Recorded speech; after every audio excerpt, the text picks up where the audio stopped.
an opportunity collectively to think about what food sovereignty means and how the notion of food sovereignty changes the way in which we act.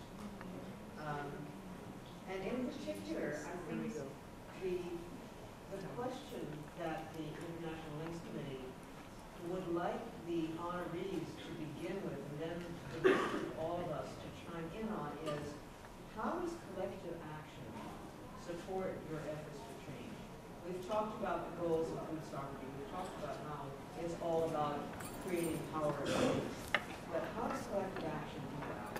And Jim was not here. Jim's malaria is acting up, so he's unable to stay with us. So I don't know who wants to start off. John, why don't we go in reverse order? Then we start off. I think you got kind of cut off at the end there. But specifically with the question, because that's I think exactly where you're landing. Yeah. Well, collective action is all of us doing this, working together. It's not just they can, if there's a so-called leader up there, they can knock them off. Nobody knows them. So you have to have a lot of friends and a lot of people that work with you. People say, aren't you afraid to go into the plant area in the south in the 70s? If you have a lot of friends, then they know where you are. And in fact, it's a collective thing. You work together. You have a lot of people. And like I told Joel, when he worried about it, I said, they can't knock us all off. Just to elaborate, we were on a flight coming back from BC probably 13 years ago. And just started thinking about all of these because I had never done any of this before. And I asked John, I said, is there ever a point where we should be afraid for our lives because we know too much? And I looked at John with a comforting answer, and he's like, no, there's too many of us now. They can't kill us all. That was exactly the comforting answer I was getting. We've all done fine. So far. There are a lot of events, days that we need to be in touch with all of our networks, that we do actions on the same day or around the same day, and gets press attention. And some of the things that get press attention is to go in front of a favorite or a sacred shrine like we did in Madison, Wisconsin. The sacred shrine of dairy, and tell how they polluted it by the bovine growth hormone 24 years ago. And immediately there was press all over. And it was in front of the Memorial Union where the largest gathering of people were. And I would hand out, and my daughter or someone else, up to 600 handouts of what it was. Are you willing to be guinea pigs for Monsanto and bovine growth hormone? American cyanamide at that time, which was later swallowed up by Monsanto. So these names keep changing. So the press was right there because I used what I learned in the civil rights to carry up banner and or a poster and march around, and there were cameras everywhere. We couldn't get any press, so you kind of you guys do the gimmick. So now we use cows, just very effective. We have very, very good cows many times who march around. In Seattle, there was the chickens, there was the turtles, and all these people that got attention. So it's people working together and sometimes repeating the message. Like a Native American person told me long ago, they don't get it until you tell them 14 times. So it's repetition. And the other thing that goes with that is that people give up when things are the day is the darkest and the storm is on, but it's after the storm when the sun shines. So you've got to go through that whole process and keep on. Now there's days of action. There's, for instance, in Cancun, which is the date? 7th of December? Yes, that there will be a protest at the PPC 16, is it? Top Yeah. 16. Top 16, follow-up in Copenhagen, which is going to be a disaster, like the first one was. And John Becky was there, and maybe some of you were. And anyway, this will be an alternative conference, and what we can all do at home is organize informational events, however you feel comfortable, leading up to that and on that day. And all of that together will get some press. And that's how we learn. Can you just explain briefly what COP 16 is for people who don't know? Why don't you explain? You were at Copenhagen. Well, okay, so there's this whole process of dealing with climate change in the United Nations structure, and they've been having a series of meetings. The most recent one was in Copenhagen, and at these meetings, basically each country, all the countries send a delegation, but then there's also a huge civil society component to it. You know, grassroots groups from all around the world are coming there as well to try to influence the process.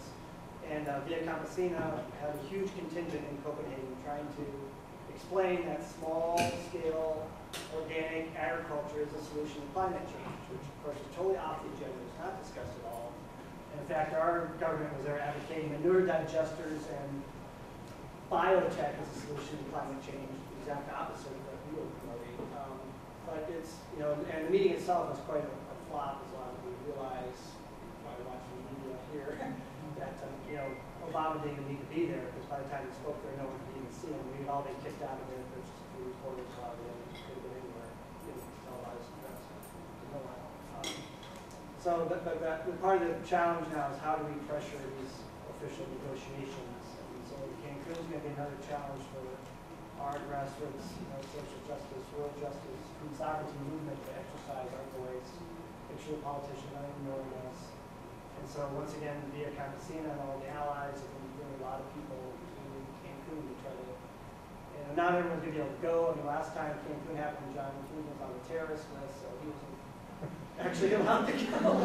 The Mexican government, you know, who knows what's going to happen in Cancun, but all of us, regardless of whether we're going to Cancun or not, can do things in our own communities. So like in Madison, Wisconsin, we're going to be having a big educational forum about what are the real solutions to climate change. These are false solutions, they're real solutions.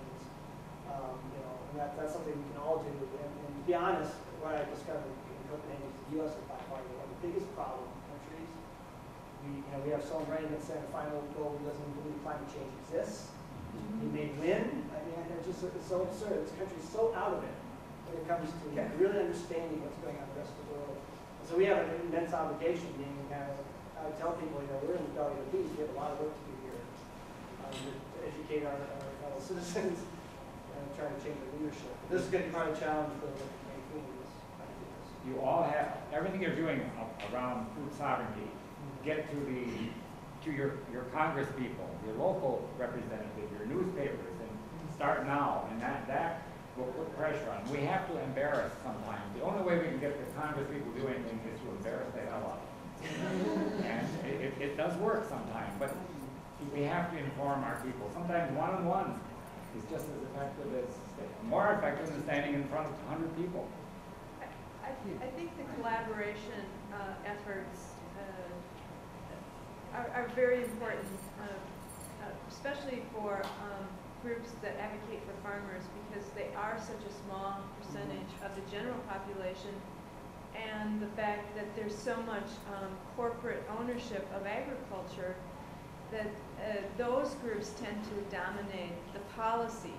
So when the Farm Bill is being written, or when international trade agreements that we've been talking about are being discussed, groups who advocate for sustainable food systems, they're not at the table, their issues are not adequately addressed. And so it's why we've always felt we needed so much to work with consumer groups. And because everyone eats. Everyone eats. Including farmers. Including, yeah, but We always forget that. including farmers. And so we you know, that's a basic issue, you know, and food sovereignty is choosing, you know, the food that you eat. Well, if you don't want corporate controlled food, you know, you've got to make choices that support small family farms. And so it's really, I think, really important that collaboration efforts exist within the food sovereignty movement, because farmers need consumers, and obviously consumers need farmers if they're going to eat sustainable food. So, you know, it's something that's just really, really important, and we need to continue to build. Yeah, I just wanted to, I am Maria Aguiar. I'm helping to co-facilitate this session with Kathleen, but I was wondering if people were feeling like, I wanted to put the question to the group. We could go around and have each of the prize winners speak on the subject, or we could also open it up after each one to a little Q&A so that you all can get into the action. I leave it up to you to let us know. Alternative 1 is to continue on with each group. Alternative 2 is to have Q&A after each one. Can you let us know? Number 1, continue on. How many people? I see a couple hands. Number 2, Q&A after each one. Okay, so then I think it makes sense to open it up to Q&A now, and then we'll do that for, say, 5 minutes, and then move to the next group. Okay? So, ask away. Have you faced direct repression here, trying to organize and to inform and mobilize for food sovereignty? Right. Yeah, we get like some of the big Monsanto people and others will say, what you're saying is not true, that hormones, artificial hormones are different than natural hormones, and you're liable to be sued. I said, you're liable to be sued because you're feeding research milk to my son. Half the products at the University of Wisconsin came from 25 years ago, came from a herd of cows that were all injected. And even half of the food in the University Hospital, half of the dairy product came from that herd, and no one knew about it. So those are the kind of things that they will say, but you need to have an answer right away and challenge them that they're breaking the law by what they're doing, and they are. I can give you just 2 concrete examples. I myself break the law every day doing food sovereignty work. One example is I drink raw milk, which I buy directly from a farmer, which in Wisconsin right now has been criminalized by our government. I believe it's my right to buy raw milk from a farmer and give them money directly, right? And that's, you know, and I'm willing to admit that in public and say, come and get me. And I'm not the only one, right? Every day, millions of people around the U.S. are doing this. Perfectly legal in Europe to buy raw milk from vending machines on the street.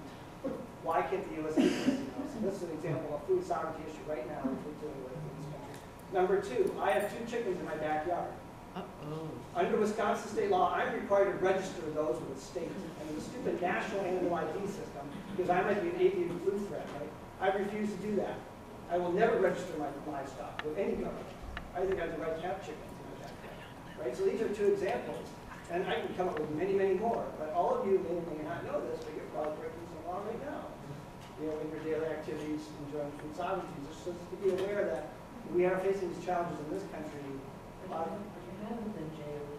But we have members of our group who have been dragged into court. And an Amish member who's been dragged into court for not registering his cows in the animal ID system. He says religious freedom issue.